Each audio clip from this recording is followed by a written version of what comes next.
এটা মার্চে ডেট শেষ, এটা জুনে ডেট শেষ। এটা উপহার বলে যে ডেট দেখতে জানে না তাকে দিয়ে দিবে। এটা দেওয়ার পরে কি হবে স্ক্রিনে? আপনি এটা মার্চে মেয়াদ শেষ হয়ে গেছে, এটা জুনের 20 তারিখে হয়েছে, আপনি ওই জায়গায় রাখছেন কিনা?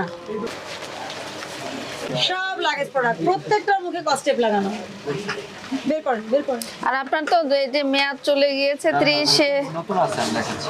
30-এ এক্সপায়ারি কোথায় দেখেন একটু। থাকলেও সেটা অন্য ভাষায়, এত বোঝার কোনো সিস্টেম নেই। এইটা আছে কিন্তু আমি যেটা হাত দিয়েছি ওটা কোথায়? ওটা বের করেন। এই ঘষে উঠে ফেলছে, এটা ঘষাঘষি হচ্ছে। এটা ঘষাঘষি আপনি দেখেন, এটা স্ক্র্যাচ আছে, দেখে দেখে এটা স্ক্র্যাচ দেখান। আছে, আপনি দেখতে পাচ্ছেন এটা নিচে স্ক্র্যাচ। এইটা দেখি, এটা তো কিছু আছে, কিছু নাই তো, দেখি এগুলো স্ক্র্যাচ।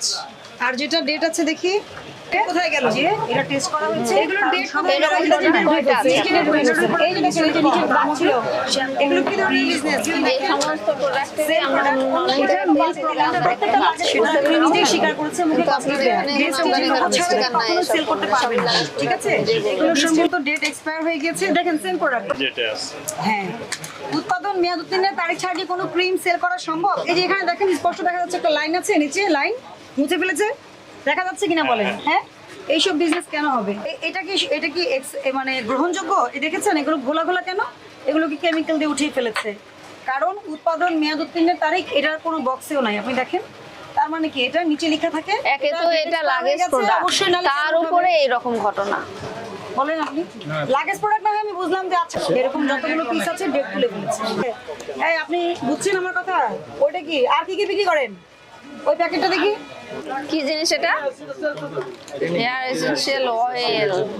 ডেট চলে গেছে তো কেন রাখতে পারবেন না? মার্চ মাসে ডেট চলে গেছে, এটা মার্চে ডেট শেষ, এটা জুনে ডেট শেষ। এটা উপহার বলে যে ডেট দেখতে জানে না তাকে দিয়ে দিবে। এটা দেওয়ার পরে কি হবে স্ক্রিনে? আপনি এটা নিয়ম ভেঙে একটা প্রোডাক্ট বিক্রি করছেন না, মেয়াদ উত্তীর্ণ বিক্রি করছেন না, নকল বিক্রি করছেন, দুইটা বিস্তর ব্যবধান।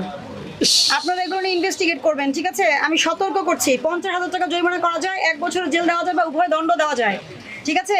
সতর্ক করে 20,000 টাকা জরিমানা করলাম।